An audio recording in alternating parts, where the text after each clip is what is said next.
All right, so for today's deep dive, we're taking a look at a case that's stuck with people for over a decade.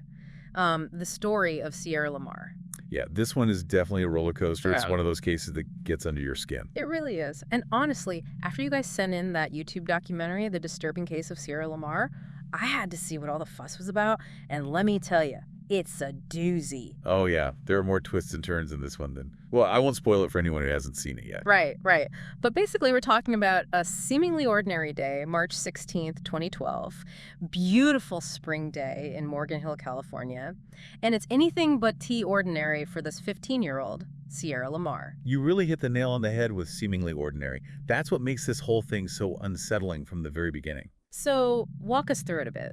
Sierra had just moved to Morgan Hill from Fremont with her mom as her mom's boyfriend, trying to adjust, make new friends like most teenagers. And by all accounts, she was doing just that.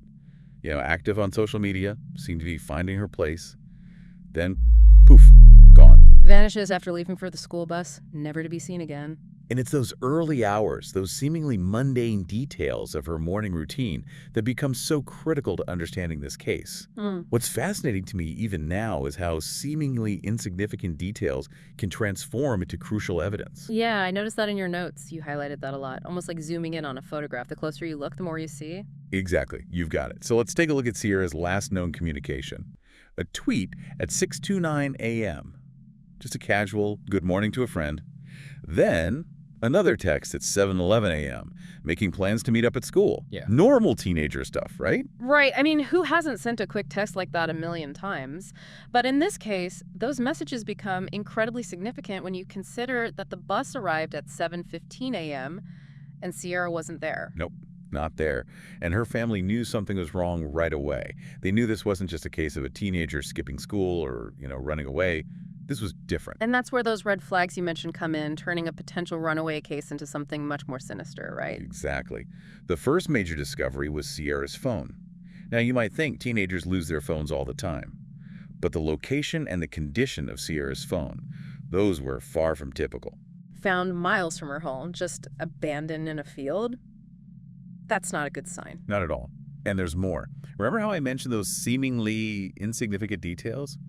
Well, it had rained the night Sierra disappeared. And as it turns out, that rain is likely what caused her phone to briefly turn back on. Whoa, really? How? Moisture must have hit the right contacts or something. It sent out a signal, a ping, if you will, and that's how investigators were able to find it. Wow, so it's like the weather itself was trying to help solve this case. Yeah. Crazy. But even with the phone, still no sign of Sierra. No.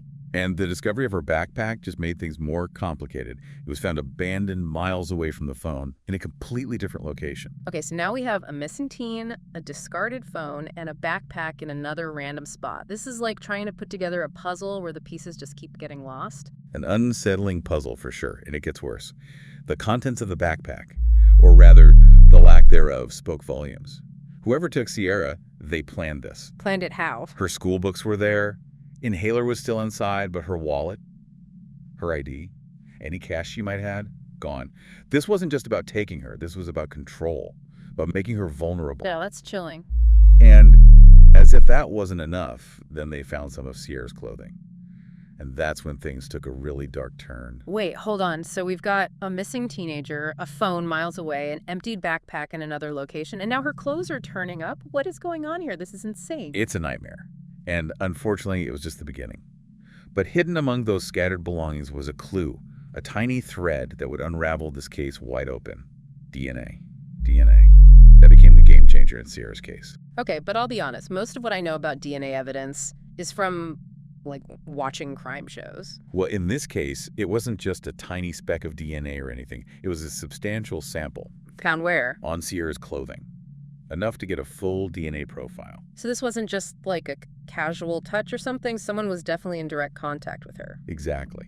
And that DNA profile led straight to this guy, Antolin Garcia Torres. Garcia Torres? I mean, even his name just sounds, I don't know. Yeah, chilling is a good word for it. But if I'm remembering right, wasn't he a complete stranger to Sierra and her family? As far as anyone knew, yeah. At first, he seemed like a pretty unlikely suspect, to be honest. Local guy, worked worked at a Safeway, had a few minor offenses on his record, but nothing even remotely close to, violent or indicating he was capable of something like this. So what was it about him that made him a person of interest?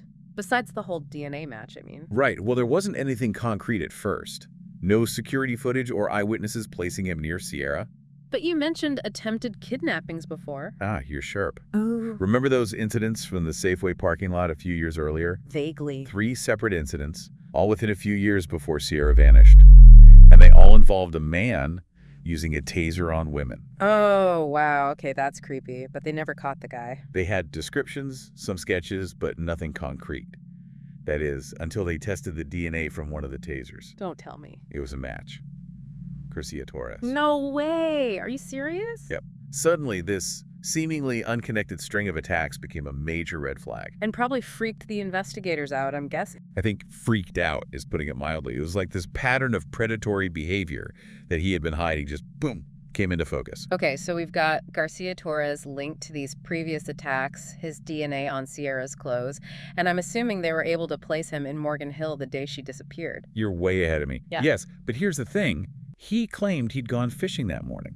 Of course he did. Right. But security footage showed him leaving his house around the same time Sierra would have been heading to her bus stop. Busted. Pretty much. His alibi fell apart faster than, Yeah. well, you get the idea. So at this point, they've got Garcia Torres practically dead to rights. The timeline, the DNA, his history. This is an open and shut case, right? You'd think so, wouldn't you? But there was still a huge problem. A massive missing piece. Don't tell me. They couldn't find Sierra. You got it. No witnesses, no crime scene, and most importantly, nobody. That's the crazy thing about this case. I mean, you always hear about nobody, no crime, right? How can you even think about convicting someone without that key piece of evidence? It's the question that loomed over the entire case, and frankly, it speaks volumes about the dedication of the prosecution team. They had to build their case using something called circumstantial evidence. Circumstantial. Okay, so not like a smoking gun, but more like, what? A bunch of clues that point to the same conclusion. You got it. It's like weaving a tapestry. Each thread might not seem that important on its own, but together they create a complete picture. And in this case, those threads were the DNA, the timeline, those earlier attacks, his flimsy alibi. Exactly. And if you recall from the documentary, there was also that thing with the tissues. Oh man, the tissues. That was so random, but it totally made sense. Garcia Torres had this habit, see? He would toss used tissues out his car window while he was driving. And get this, during questioning, he admitted to doing it in the same area where they found Sierra's backpack. Okay, come on. What are the chances? That's way too coincidental. Right. And the jury didn't buy it either. But to be fair to everyone involved, the defense team wasn't just going to roll over. What was their angle? They argued that Garcia Torres wasn't fully responsible for his actions, claiming that exposure to pesticides from his work in the fields had messed with his mind, affected his mental state. Wow. I mean, that's a tough one to prove either way. Exactly. This is a bold strategy, but the prosecution stood their ground. And in the end, well, after months of testimony, mountains of evidence, and who knows how many agonizing hours of deliberation, the jury came back with a verdict. Guilty. Guilty of first-degree murder. Wow. So justice for Sierra, but a hollow victory for her family, right? That's the tragedy of it all. Even with the guilty verdict, Garcia Torres sentenced to life without parole, Sierra's remains were never found. So the question remains, what really happened to Sierra Lamar? That's the question that haunts everyone involved, and it's the driving force behind the continued searches for her. Every year there's a new effort, a glimmer of hope that maybe, just maybe, they'll find something, bring her home. It's a case that sticks with you, that makes you hug your loved ones a little tighter.